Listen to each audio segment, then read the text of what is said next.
NDA के हमारे सभी पदाधिकारीगण, उपस्थित बहनों और भाइयों, सर्वप्रथम मां कामाख्या और असम की इस पावन धरा को मैं कोटि कोटि नमन करते हुए आप सभी का मैं हृदय से अभिनंदन करता हूं, स्वागत करता हूं। बहनों और भाइयों, असम की ये पावन धरा, जिसे हम पूर्वोत्तर के द्वार के रूप में, भारत की गौरव की धरा के रूप में हर भारतवासी गर्व के साथ मां कामाख्या का दर्शन करने के लिए इस पावन धरा में आता है। भारत की वैष्णव परंपरा की श्रीमद शंकर देव और माधव देव की इस पावन धरा को नमन करने के लिए आता है। असम की जीवन रेखा के रूप में विख्यात ब्रह्मपुत्र के दर्शन करने के लिए आता है। आज ये मेरा सौभाग्य है, इसी पावन धरा में मुझे मां कामाख्या के आशीर्वाद की पावन धरा, असम की इस पावन धरा में, बरपेटा की इस वैष्णव परंपरा की धरा में आप सबसे संवाद करने का अवसर प्राप्त हो रहा है। इस अवसर पर मैं आप सभी के प्रति हृदय से आपका अभिनंदन करता हूं। आपको रंगोली बिहू उत्सव की भी हृदय से बधाई और मंगल में शुभकामनाएं आप सबके प्रति व्यक्त करता हूं। बहनों और भाइयों, असम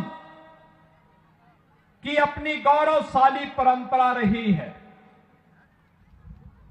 यहां की आध्यात्मिक और सांस्कृतिक परंपरा,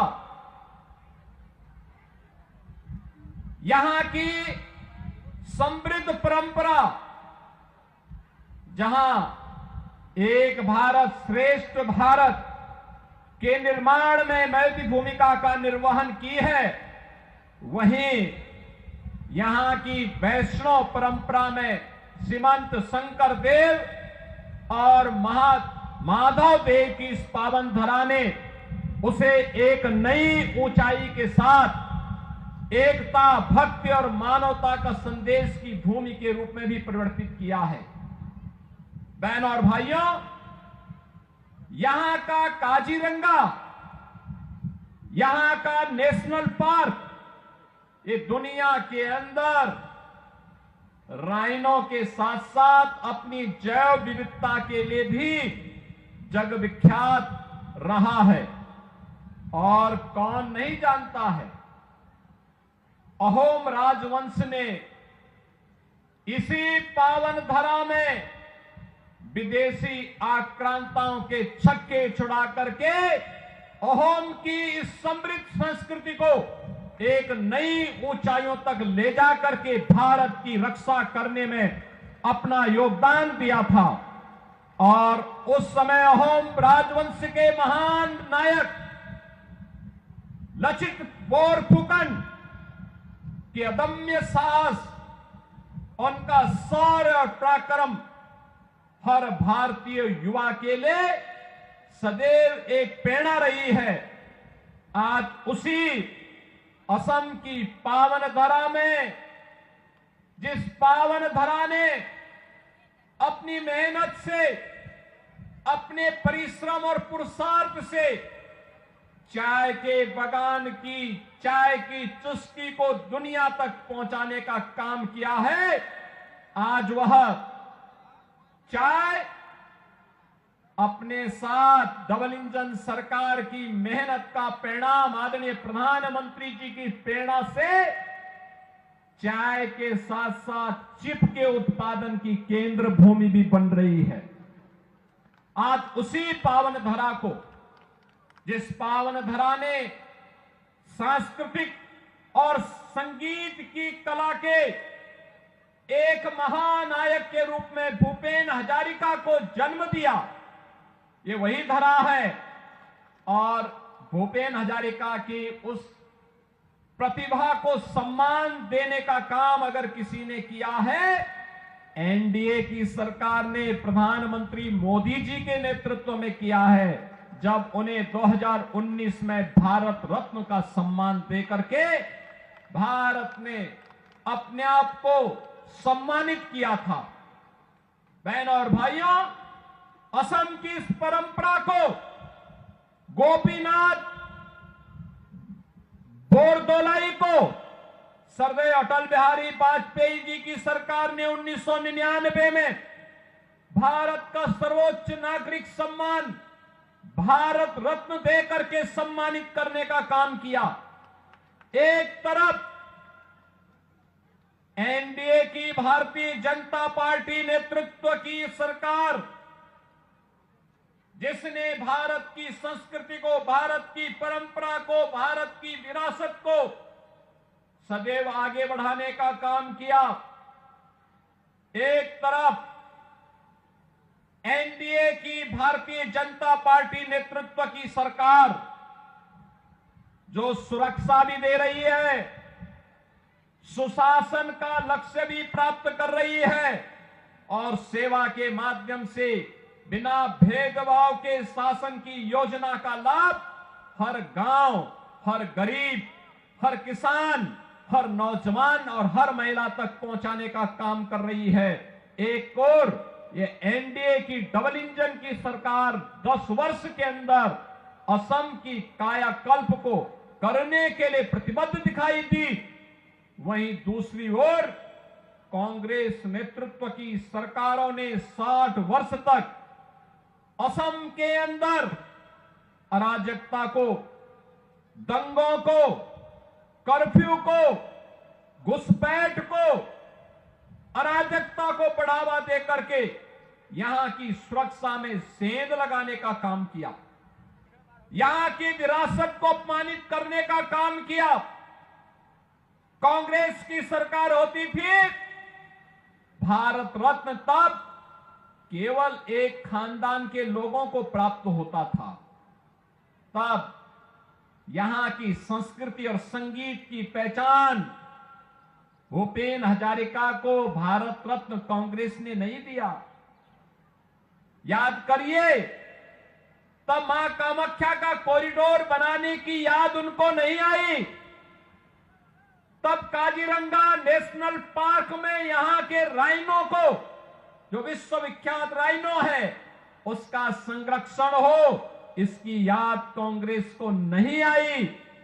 तब यहां असम और पूर्वोत्तर की कनेक्टिविटी अच्छी हो, इसकी याद उन्हें नहीं आई।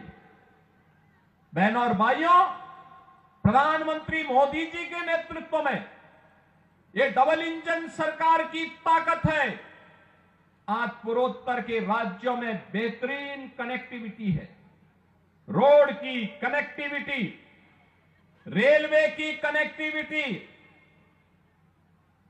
एयर कनेक्टिविटी और इनलैंड वाटरवे की कनेक्टिविटी, चार प्रकार की कनेक्टिविटी। याद करिए, आज असम में भी engineering college, medical college, AIIMS, NIT, IIT, IIM, इन सबका निर्माण हो रहा है। और अब डबल इंजन सरकार पिछले 10 वर्ष के अंदर पूरी मजबूती के साथ तय की है, असम को घुसपैठ का अड्डा नहीं बनाने देंगे, दंगाइयों को निकाल बाहर करेंगे। और यह कार्य केवल और केवल एनडीए की भारतीय जनता पार्टी की सरकार कर सकती है। बहनों और भाइयों, ये कांग्रेस हो या यूडीएफ, इन लोगों को जब भी अवसर मिला है, इन्होंने भारत और भारतीयता को ही अपमान किया है। लगातार इनके द्वारा अपमानित किया गया है। यूडीएफ तो असम के अंदर घुसपैठ की जन्नी है, घुसपैठियों को प्रश्रय देती है, घुसपैठियों के बल पर असम की सत्ता को कब्जा करना चाहती है। कांग्रेस उनके साथ सहयोगी बन करके असम की संस्कृति के साथ खिलवाड़ करने का काम कर रही है। लेकिन एनडीए की डबल इंजन की ये सरकार असम को असम की संस्कृति के साथ जोड़ करके असम की सांस्कृतिक धरोहर को सुरक्षित करते हुए, उसका संरक्षण करते हुए एक एक घुसपैठी को असम की धरती से बाहर करके यहां की डेमोक्रेसी को चेंज करने की साजिश को विफल करने का काम अगर कोई कर रही है तो डबल इंजन की एनडीए की असम की सरकार कर रही है। वह विरासत का सम्मान भी कर रही है और असम के अंदर बेहतरीन विकास का काम भी कर रही है। बहनों और भाइयों, ये काम केवल मोदी जी के मार्गदर्शन और नेतृत्व में डबल इंजन की एनडीए की भारतीय जनता पार्टी की सरकार ही कर सकती है। देश के अंदर जहां जहां भी एनडीए की बीजेपी की गवर्नमेंट है, बीजेपी ने वह करके दिखाया है। याद करिए, अयोध्या में उत्तर प्रदेश के अंदर राम जन्मभूमि के लिए आंदोलन चलता था। असम से भी राम भक्त जाते थे, हम नारा लगाते थे, राम लला हम आएंगे, मंदिर वहीं बनाएंगे। कांग्रेस थी, कांग्रेस ने कहा राम तो हुए ही नहीं। कांग्रेस के सहयोगी दलों ने राम के अस्तित्व को नकारने का काम किया। प्रधानमंत्री के रूप में मोदी जी आए, उत्तर प्रदेश में डबल इंजन की सरकार बनी। 500 वर्षों की जो तमन्ना थी, आज वह अयोध्या में साकार हुआ है। भव्य राम मंदिर का निर्माण हो गया है। अब उत्तर प्रदेश में कर्फ्यू नहीं लगता, नो कर्फ्यू नो दंगा, और यूपी में है सब चंगा। अब वहां दंगा नहीं है, वहां कर्फ्यू नहीं है, वहां सड़कों पे कोई नमाज नहीं पढ़ सकता।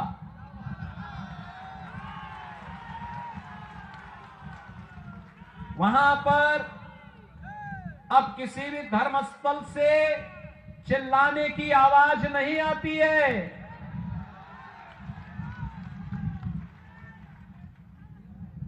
अगर किसी ने दंगा करने का दुस्साहस किया तो उसकी प्रॉपर्टी को जब्त करके वहां के गरीबों में, दलितों में, जनजातीय समुदाय के लोगों में बांट दी जाती है और कहा जाता कि इनका अधिकार है, घुसपैठियों का कोई अधिकार और दंगाइयों का कोई अधिकार नहीं होता है।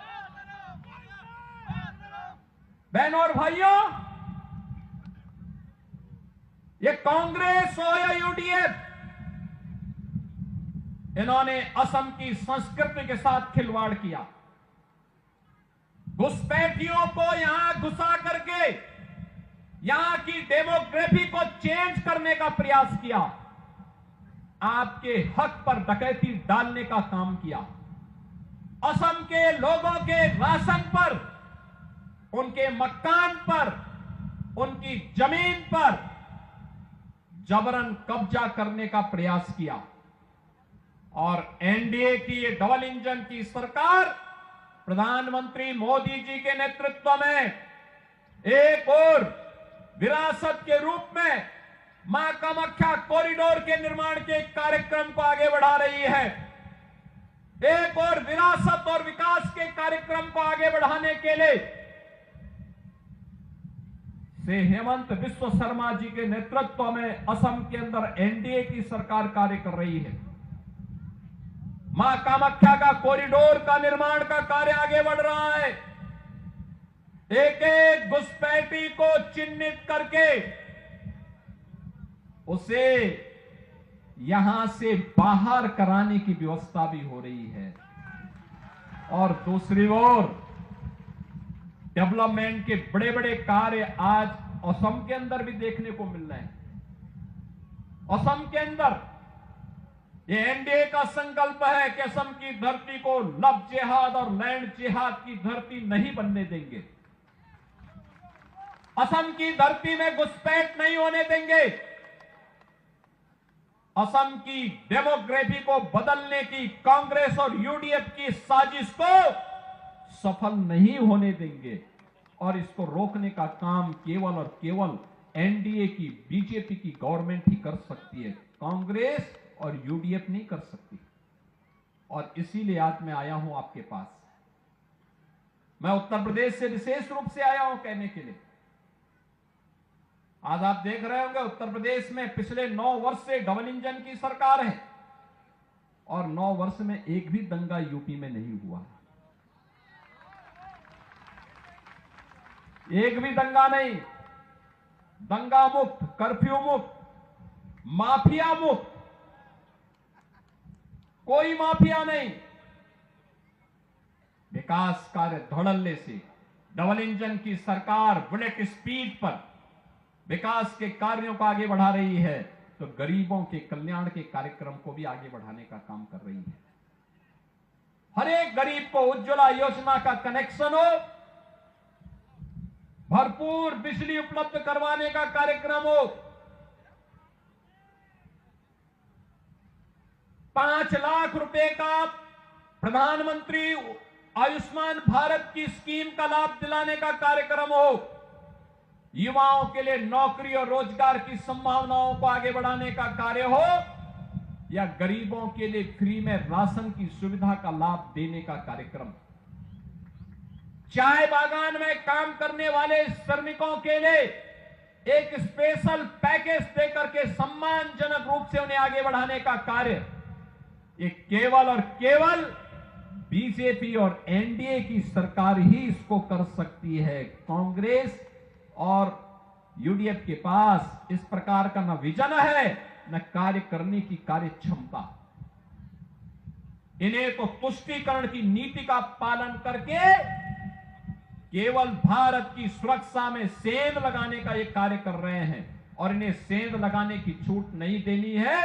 इस विश्वास के साथ आज आपके असम में, इस बरपेटा में एनडीए के प्रत्याशी श्री दीपक कुमार दास के समर्थन में आप सबसे अपील करने के लिए मैं आज आपके बीच में यहां पर उपस्थित हुआ हूं। दीपक कुमार दास को प्रधानमंत्री मोदी जी का भी आशीर्वाद प्राप्त है और असम के लोकप्रिय मुख्यमंत्री से हेमंत बिस्व शर्मा का भी आशीर्वाद प्राप्त है।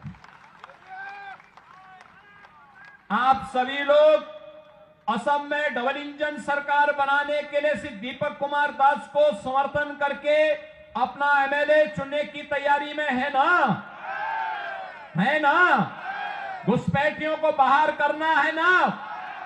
असम की डेमोग्राफी को बदलने नहीं देना है ना?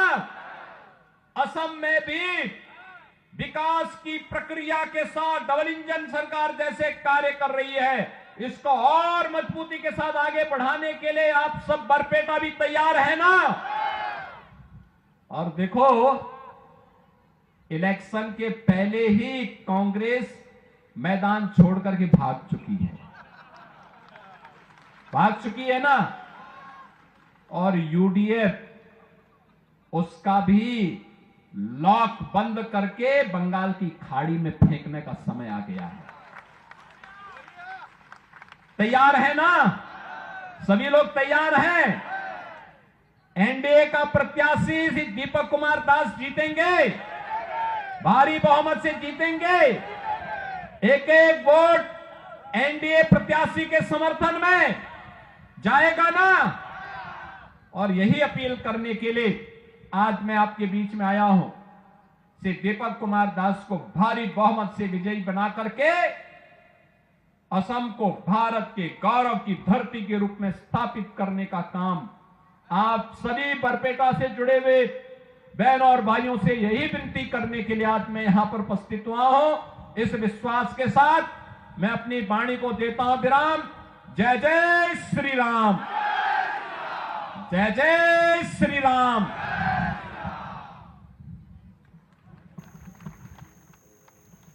तो आप सीएम योगी आदित्यनाथ को सुन रहे थे, जो कि असम दौरे पर पहुंचे और वहां पर जनसभा को संबोधित करते हुए नजर आए।